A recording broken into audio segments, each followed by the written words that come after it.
जो 3 दिन आरएसएस का जो इवेंट हुआ, 100 साल हो चुके हैं आरएसएस को, बहुत इंटरेस्टिंग था वो। 2-3 किस्से आपको बताती हूँ। तो बहुत सारे बड़े जो पर्सनालिटीज़ हैं उनको बुलाया गया था, आरएसएस ने बुलाया था। और इसमें आरएसएस ने 2-3 बातें बड़ी अच्छी बोली। मोहन भागवत जी पहले दिन बोले कि भाई पहले लोग, अभी भी बहुत ज़्यादा लोग परसेप्शन पे चलते हैं आरएसएस के, तो परसेप्शन हटाइए, जो फैक्ट है उस पर आप लोग जाइए। दूसरा बोले कि भाई उस समय आरएसएस था ही क्या, हम बुलाते भी लोग नहीं आते, अब हम बुलाते हैं तो लोग आते हैं। इंटरेस्टिंगली कंगना रनौत दिखी 3 दिन। अच्छा, हाँ, 3 दिन कंगना रनौत आई थी। मतलब खाने पे भी कुछ पकता रहता था वहाँ। तो कंगना रनौत आई तो हम, मीडिया जो था वो ऊपर बैठा था, बाकी जिन लोगों की सीट्स थी वो थोड़ी नीचे थी, तो हम थोड़ी हाइट पे थे तो सब दिख रहा था। कंगना रनौत आई पहले दिन तो एक हड़गम सी मच गई नीचे वालों में। मतलब वो ऐसा हो रहा था कि सब चाह रहे थे कि कंगना हमारे बाजू में बैठ जाए। ओहो। कई सारे बड़े लोग अपनी कुर्सी खाली कर रहे हैं और बड़ी ऐसे आशाओं से देख रहे हैं कि कंगना आके बैठ जाए। कंगना ने खैर एक सीट ले ली। तुम किस्सा आगे बढ़ाना। इसमें एक बहुत अच्छा शेर है कि जो भी आवे है तेरे पास ही जा बैठे है, हम कहाँ तक तेरी महफिल में सरकते जाएं। तो सरक ही रहे थे, जो आ रहा था कंगना के पास कंगना के पास बैठना चाह रहा था। हाँ, आगे चला। डिनर्स हुए थे, जो लास्ट दिन था उससे एक रात पहले, बहुत इंपॉर्टेंट डिनर था। मनोज तिवारी भी डिनर में थे, कंगना रनौत डिनर में थी, गौतम गंभीर के कोच थे। मतलब उस लेवल के पर्सनालिटीज़ जो हैं वो डिनर पे थे। मोहन भागवत जी के साथ एक छोटा डिनर रखा गया था। वो डिनर इसीलिए था कि थोड़ा सा आरएसएस ये भांपना भी चाह रही थी कि भाई अच्छा आप पूछिए वो पर्सनालिटीज़ से, उस लेवल के लोगों से, विराट कोहली के कोच, गौतम गंभीर के कोच, कि आप लोग क्या पूछना चाहते हैं। तो जैसे आपने एक वर्ड यूज़ किया ना कि थोड़ी सी अंदर उत्सुकता होती है। चुल जो वर्ड है कि आरएसएस क्या सोच रहा है भाई।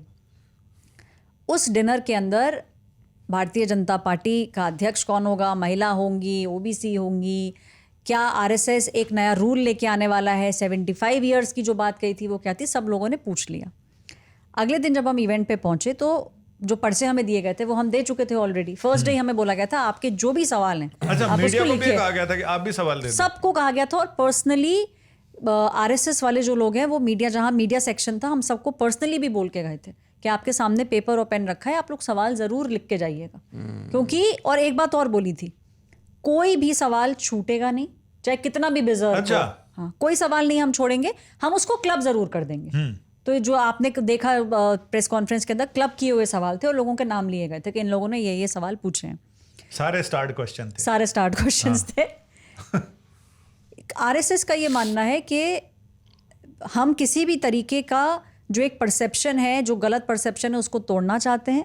और 75 वाली बात जो है, ये टॉप जो आरएसएस के लोग हैं उनके दिमाग में भी चल रही थी कि जो उनका कहने का मतलब था और जैसे उसको लिया गया वो ये है कि आरएसएस पुश कर रहा है कि जो नेता 75 होने वाले हैं, हो चुके हैं, वो आउट हो जाएं। मोहन भागवत ने उस डिनर में भी ये बोला कि मैं किस्सा सुना रहा था और उस किस्से को ट्विस्ट कर दिया गया है।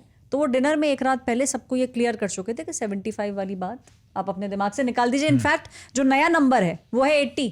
उन्होंने बोला कि अगर मुझे 80 साल में भी बोला जाएगा कि मुझे एक शाखा चलानी है तो मैं चलाऊंगा। तो बीच में जो पकड़ने की बात है वो है कि 75 is not the new number, 80 is the new number. वो बार ऊपर कर दी गई है। जब 80 के आसपास जाएंगे और ऊपर हो जाएगी।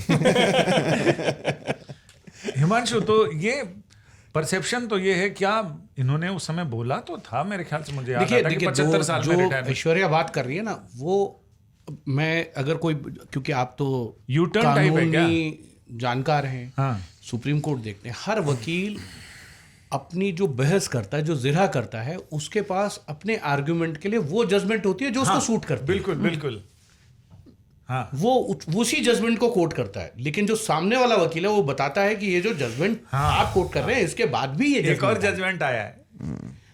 अब उन्होंने पिंगले जी को कोट किया। हाँ, भाई उनको पहला ही, और वो थोड़े से अच्छे वक्ताओं में थे तो उन्होंने चुटकी ली और वो ठीक है। लेकिन उन्होंने ये नहीं बताया कि केसी सुदर्शन ने 2005 में ये बात कही थी कि लाल कृष्ण आडवाणी और अटल जी को रिटायर हो जाना चाहिए, उनकी उम्र हो गई है। और तब अटल बिहारी वाजपेयी ने कहा था कि मेरे पास तो कोई पद नहीं है, लाल कृष्ण आडवाणी जी पे पद है, वो तय करें क्या करना है, नहीं करना है। Reporters of.